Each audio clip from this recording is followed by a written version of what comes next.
हे विचारलं की बीजेपीच्या काळात समजा बा रस्ते समोर होतील, गेल्या 10 वर्षात रस्ते बनले नाही, आम्ही काय आशा ठेवू की पुढच्या 25 होतील म्हणून। मी 24 तास ड्रायव्हिंग करणारा व्यक्ती आहे, आजपर्यंत अकोला रस्ता झालेला नाही, तेल्लारा मतदारसंघात रोड झालेले नाहीत। माझं एकच म्हणणं आहे की 2012 सोयाबीन 6000 रुपये क्विंटल होतं, आज रोजी सोयाबीनचे भाव 3200 रुपये क्विंटल आहेत। 2014 ते 2024 या काळात तेलाचे भाव, पेट्रोलचे भाव, सोन्याचे भाव हे तिपटीने वाढले। कापूस सोयाबीन हे जाग्यावरच्या जाग्यावर आहे। आता या विधानसभेमध्ये पार्सल वापिस जाणार आहे। 10 वर्षापासून सारा बट्ट्याबोळ या मतदारसंघाचा भाजपने केलेला आहे। आता आम्हाला उरावर घेऊन त्यांना पुन्हा नाचवायचं नाही आहे।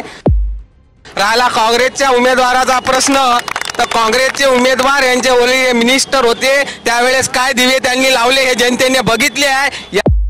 यावेळेस वंचित बहुजन आघाडीचे दीपक भाऊ बोळके हे प्रचंड बहुमताने या विधानसभेत विजयी होणार आहेत आणि वंचित बहुजन आघाडीचा झेंडा जसा 1999ला इथं लागलेला होता, आता 2024ला या मतदारसंघात रोवणार आहोत आम्ही। आणि बहुसंख्य प्रमाणात KG2 PGच्या ज्या स्कूल कॉलेजेस आहेत ते स्थानिक लेवलवर आणू, युवकांना उद्योग आहेत, अशा भरपूर योजना आमच्या जे परिपत्र साहेबांनी काढलेले आहेत त्यामध्ये दिलेले आहेत।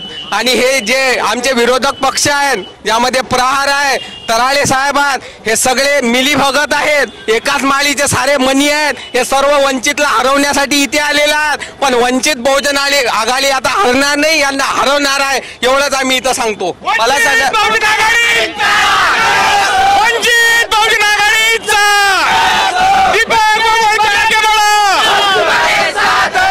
काय सांगणार बघू शकतो आपण या ठिकाणी आणखी काही हे सगळे मुलं पण आहेत।